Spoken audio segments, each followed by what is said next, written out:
কেমন আছো সবাই? আশা করছি সবাই ভালো আছো। চলে এলাম বন্ধুরা আবারও তোমাদের জন্য নতুন একটা রান্না নিয়ে। না রান্নাটা পুরনো, তবে রেসিপিটা আমার মতন করে তোমাদের সঙ্গে শেয়ার করছি। বন্ধুরা, আমরা অনেকেই ফ্রায়েড রাইস বানাতে পারি না, বা হয়তো ফ্রায়েড রাইস বানাতে গিয়ে সেই রকম ঝরঝরে ফ্রায়েড রাইস বানাতে আমরা সক্ষম হয় না।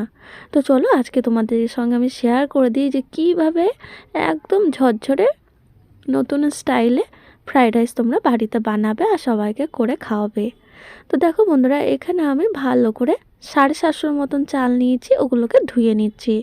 একটু বেশি করে জল দিয়ে ভালো করে ধুয়ে নিতে হবে, আর একটু হালকা হাতে এগুলোকে ধুতে হবে। খুব বেশি চটকাবার দরকার নেই, জাস্ট একটু হালকা হালকা করে নাড়িয়ে নিলেই এরটা থেকে ময়লাটা ভালো করে বেরিয়ে যায়। এখন আমি গ্যাসটাকে ধরিয়ে চালের ডেচকিটাকে চাপিয়ে দিলাম। এখন আমি এখানে 2 থেকে 3 চামচের মতন সাদা তেল দিয়ে খুন্তির সাহায্যে একটুখানি নাড়িয়ে ঢাকা দিয়ে দেবো একেবারে আধ ঘন্টার জন্য।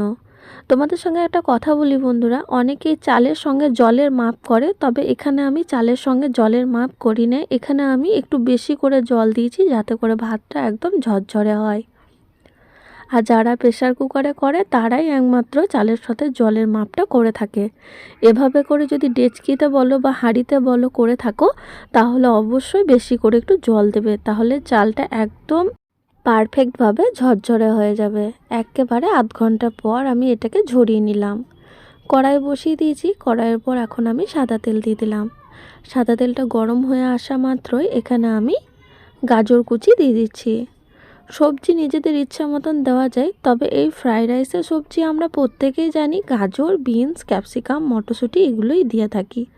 অনেকে ফুলকপিও দেয়, তবে এখানে আমি ফুলকপি ইউজ করিনি। তো দেখো, গাজরটা একটু হালকা করে ভেজে নিলাম। গাজরগুলোকে ভেজে নেওয়ার পর এখন আমি এই তেলের মধ্যেই দিয়ে দেবো হচ্ছে বিনসগুলোকে। একদম ছোট ছোট করে টুকরো টুকরো করে কেটেছি। তো বিনসটা যখন হালকা করে ভেজে আসবে, তখন আর বিনসটাকে আমি আর তুলব না। এই বিনসের ওপরেই এখন আমি ক্যাপসিকামগুলোকে দিয়ে দেবো। তো বিনস আর ক্যাপসিকামটাকে একটু বেশ ভালো করে ভেজে নিয়ে আসার পরই এখানে আমি মটরশুঁটিগুলোকে দিয়ে দেবো। এবার এই মটরশুঁটিটাকে ভালো করে কিন্তু তেলের সঙ্গে ভেজে নিতে হবে। একটু বেশিক্ষণ সময় ধরে ভালো করে ভেজে নিলে তিনটে জিনিসই ভালো করে ভাজা হয়ে যাবে। তারপরে কাজু আর কিশমিশটাকে দিয়ে দিতে হবে। এবার এই কাজু আর কিশমিশটাকে ভালো করেও কিন্তু ভেজে নিতে হবে। বন্ধুরা, আর কিছু আলাদা আলাদা করে ভাজার দরকার নেই, একবারই সব কিছুকে একসঙ্গে দিয়ে ভেজে নিলে কিন্তু খুব ভালো ভাজাও হয়ে যায়, আর এতে করে সময়টাও কিন্তু কম লাগে। তো দেখো, খুব সুন্দর ভাজা হয়ে গেল। এখন আমি ডেচকিটাকে বসিয়ে দিলাম, আর এই ডেচকিটার মধ্যেই আমি করব। তো দেখো, এখন আমি একটু বেশি করে ঘি দিয়ে দিলাম। ঘিটা গরম হয়ে আসার পর দিয়ে দিলাম একটু বেশি করে তেজপাতা, 2-4টে দারচিনি, দিলাম হচ্ছে 2-4টে এলাচ, দিলাম 4-5টা লবঙ্গ, আর দিলাম হচ্ছে কত গোটা গোলমরিচ। এবার এই সব কিছু শুকনো মশলাটাকে ভালো করে আমি ঘিয়ের সঙ্গে ভেজে নেব। এখন আমি দেখো ভাতটাকে এই ঘিয়ের ওপর দিয়ে দিচ্ছি, আর ভাতটা দেখো বন্ধুরা কতটা ঝরঝরে হয়েছে। দেখছো কত সুন্দর ঝরঝরে হয়েছে। এখন আমি সম্পূর্ণ সব ভাতটাকে এভাবে করে ডেকচির মধ্যে দিয়ে দিলাম। এখন আমি উপর থেকে দিয়ে দেবো হচ্ছে গাজর ভাজা।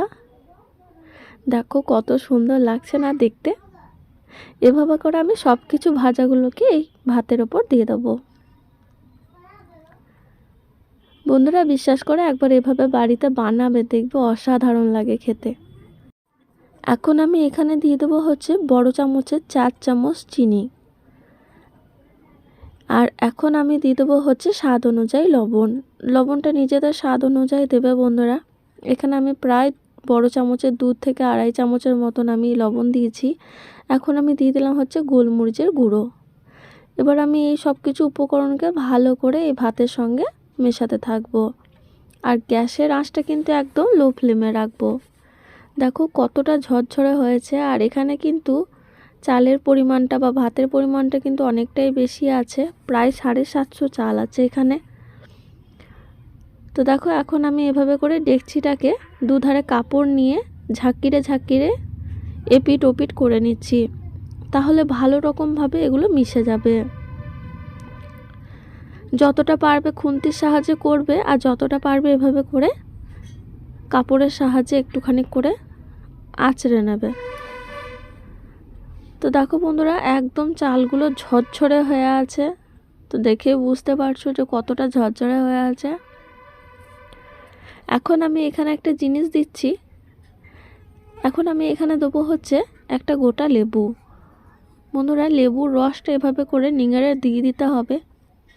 এতে করে একটা আলাদা ফ্লেভার আসে ফ্রাইড রাইসের মধ্যে, যতটা সুন্দর করা যায় আর কি। দেখো দেখতেও সুন্দর লাগছে। এখন এখানে আমি 4-5টা কাঁচা লঙ্কা চিড়ে এভাবে দিয়ে দিলাম। ঝালটা যদি খেতে ইচ্ছা করে তাহলে অবশ্যই দেবে। আর কাঁচা লঙ্কার গন্ধ কিন্তু এই গরম গরম উষ্ণ উষ্ণ ফ্রাইড রাইসের মধ্যে একটা আলাদা রকমই সুগন্ধ বেরিয়ে আসে। তো আমি আবারও এটাকে মিশিয়ে নিচ্ছি খুন্তির সাহায্যে। এখন আমি এটাকে রেখে দিয়েছি। দেখো 5 থেকে 6 মিনিট পর এখন আমি তোমাদেরকে এটাকে একটু নাড়িয়ে চাড়িয়ে দেখাচ্ছি যে কতটা সুন্দর হয়েছে আর কতটা ঝরঝরে হয়েছে। দেখো একদম সহজ পদ্ধতিতে আমি তোমাদেরকে নতুন রকমভাবে ফ্রাইড রাইস বানিয়ে দেখালাম।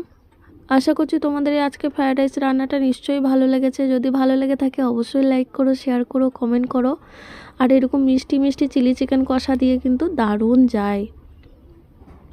সবাই ভালো থেকো, সুস্থ থেকো, সাবধানে থেকো। রান্নাটা ভালো লাগলে অবশ্যই চ্যানেলটা সাবস্ক্রাইব করে